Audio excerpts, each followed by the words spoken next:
you need to kill your older self to be the desired version of you. I know, how dramatic of me, right?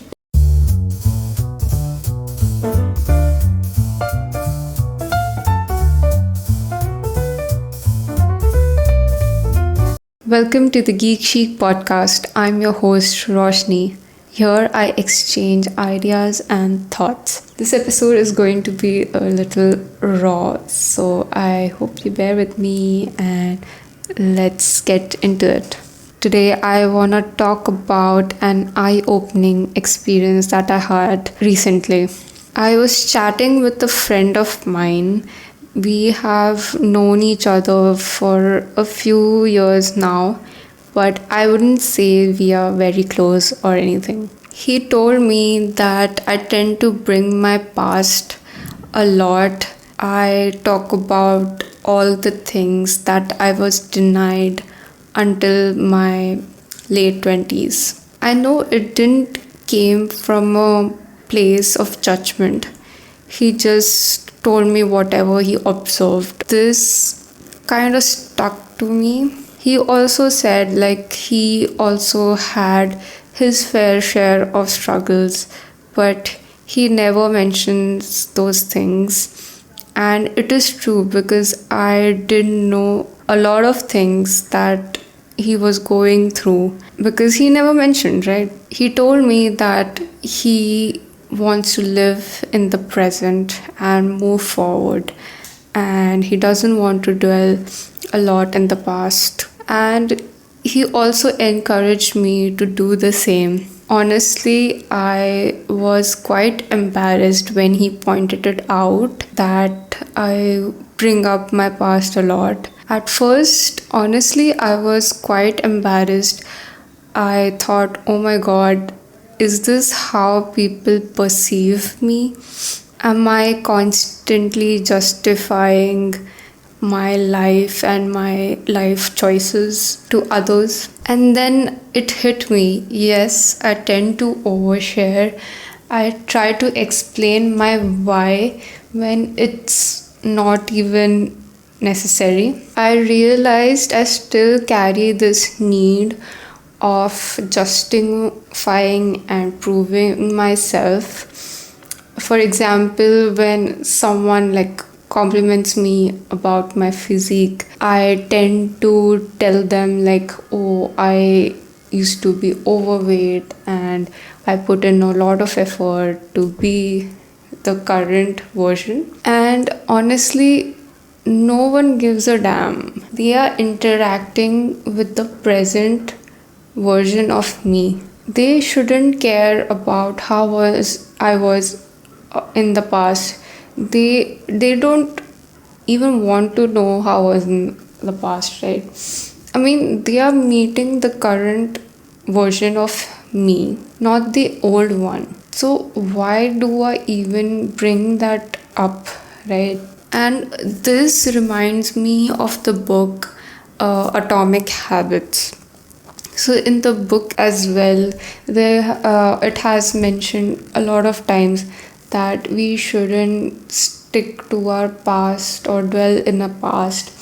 So if we want to move forward or inculcate some habits in us, so we need to act as if we are already are and detach from our old self.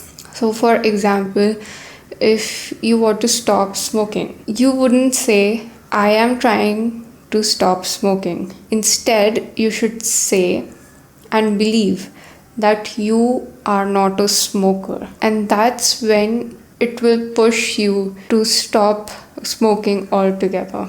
This is also called as living from the end. This concept was introduced by Neville Goddard. For example, if you want to become fit, for the first thing you need to do is assume you are already a fit person and act as if you are that person. And you have to move in the world like a fit person. And whatever you decide to do, you have to question yourself. will a fit person do this or not? I mean, if you feel like having ultra processed food, you question yourself, will a fit person eat this? No, right? So you wouldn't do that. If then, will a fit person work out as often as they could? Yes. So you would do that. Will a fit person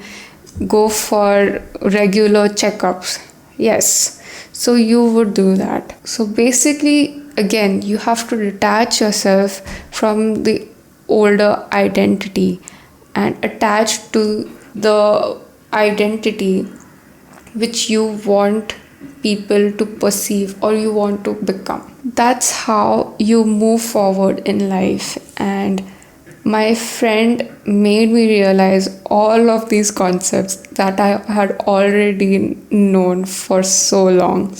I wanted to share all of this because I feel there are a lot of people like me who hold on to their past as a badge of honor. In some ways, yes, it is, but sometimes it could even become a cage for ourselves. If we keep identifying ourselves as we used to be, we don't give ourselves the space to become who we meant to be. Also, one more thing that my friend told me is to not doing things out of revenge. Example, I didn't get to do this in my early 20s or in college, so I will do this.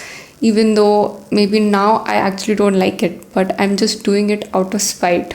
Avoiding doing things out of revenge or just to prove someone something. Instead, we need to things we actually like, and we have to stop justifying ourselves to others. Obviously, in cases where it doesn't affect others. That's all I wanted to share today. My motive to talk about this was to tell you to and remind myself as well to stop bringing my past in every conversation and basically throw a pity party for myself. And I hope this helps you as well in some ways. And please let me know your thoughts in the comments. And like always, being a geek is pretty chic.